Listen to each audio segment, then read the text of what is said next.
Greetings, members, one and all of the Salivation Nation.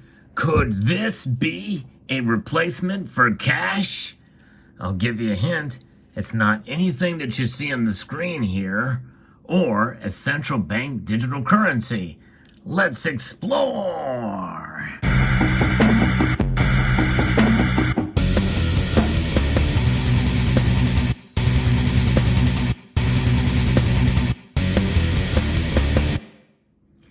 Indeed, and I was kind of shocked and surprised when a member of the community shared this article with me that I'm going to be referring to, because we know how the president has encouraged or put out a directive to study a new central bank digital currency.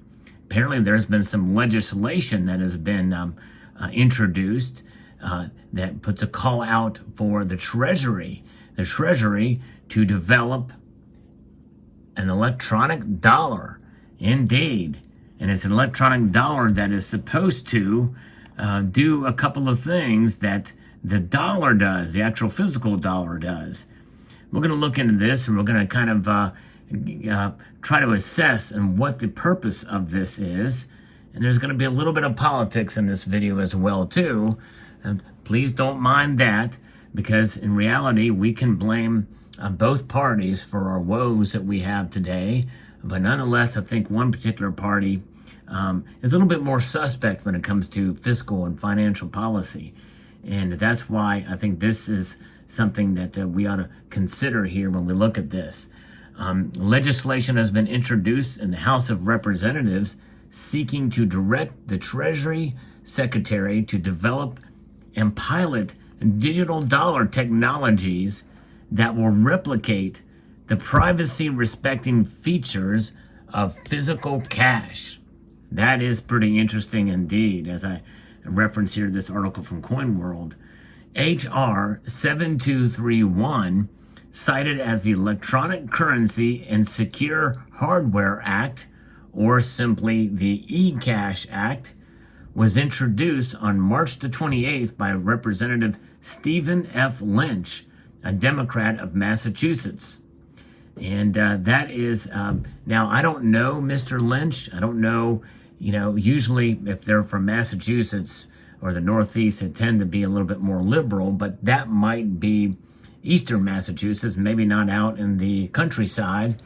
And so very well could be that he's a good guy and maybe a little bit more conservative. And obviously, from what I read from the bill itself, and from this article here, it seems to be like its motives seem to be, at least on the surface, pure. But I am skeptical. Let us put it to you that way. And I think we should be skeptical about this. But I think it's but you can look at it from two different angles here. The bill has been referred to the House Financial Services Committee for further consideration. So it's kind of at the beginning stages.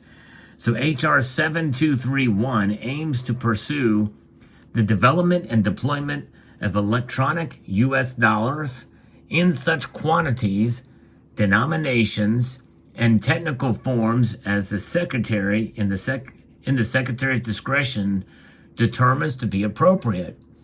So that means that the Secretary has the power to control how much is produced of these electronic dollars outside of the Federal Reserve, which is quite interesting indeed. In fact, we have heard talk about during the Trump administration how there was a member covering this, that there was talk that the Federal Reserve would fall under the umbrella of the Treasury Department. Never really worked its way out. I think that it may have been a second term. Maybe that would have been something that would have been explored further, but apparently it did not produce or did not happen. So it'd be very interesting. That's a fascinating aspect to this legislation. Electronic U.S. dollars would be classified and regulated in a manner similar to physical currency for the purposes of know your customer, counterterrorism, and transaction reporting laws, and thus not subject to third-party exemptions to a reasonable expectation of privacy. Now that is a pretty interesting terminology, and I did look at the actual bill, and that language is in the bill in HR 7231, which is pretty much very open to interpretation. Because anything electronic, well, it's going to mean that that it is has ability to be manipulated.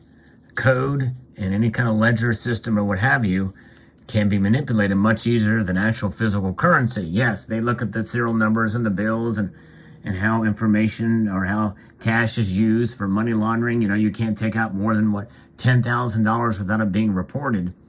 But it would be much easier to be able to track all this stuff in an electronic format, because essentially this is like a crypto dollar type situation, like a stable coin, just not under the auspices of the Federal Reserve or the central bank digital currency system. Now, it doesn't say it would run in conjunction with the Federal Reserve System, but nonetheless, the article continues.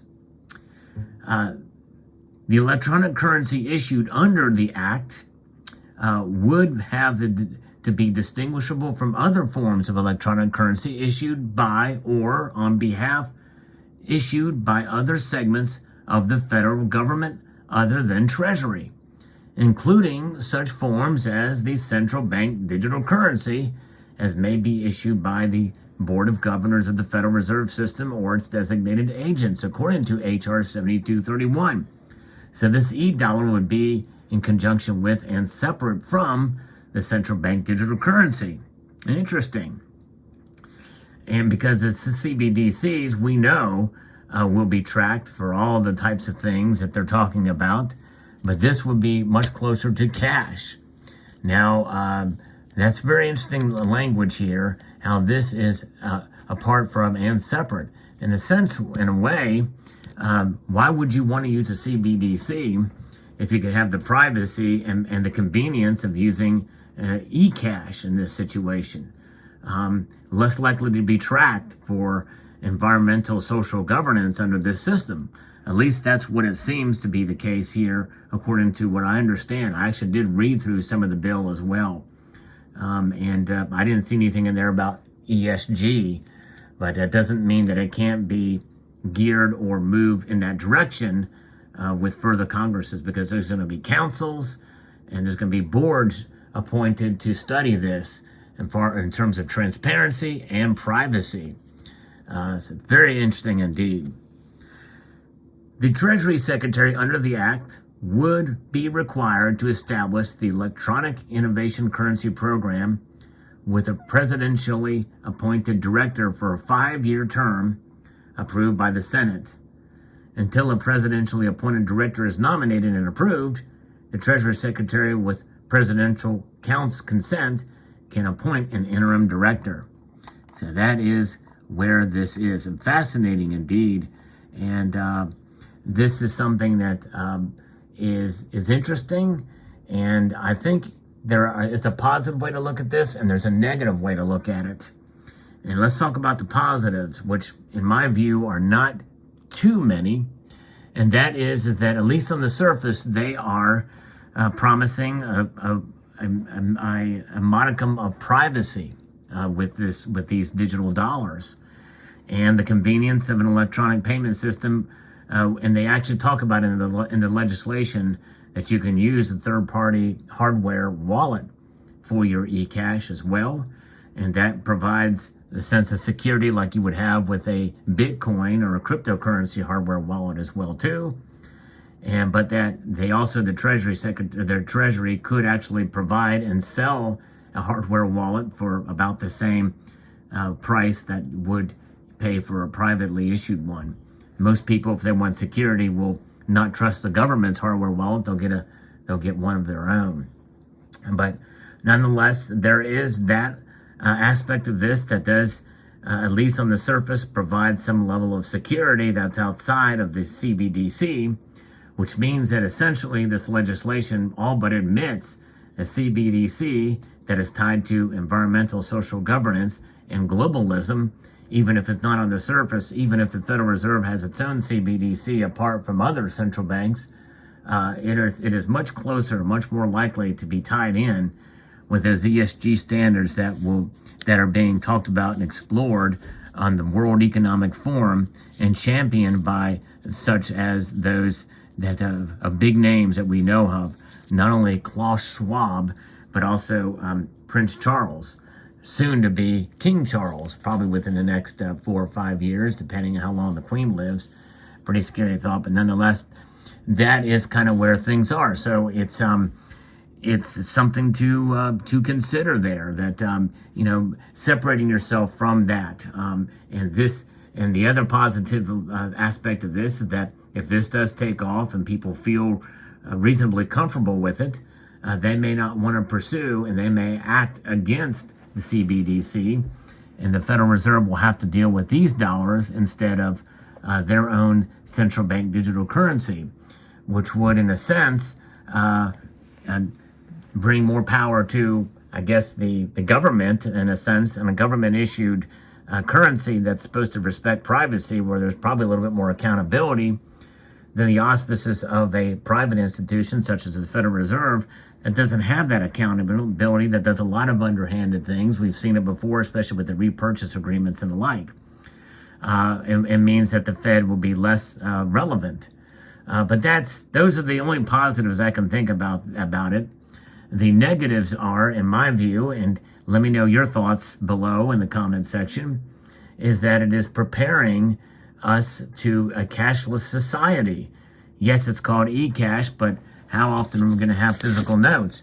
It is hastening the end of the physical dollar and getting people more comfortable with a digital dollar solution, especially if these hardware wallets are cheap and anybody can get them. They won't really even need a computer.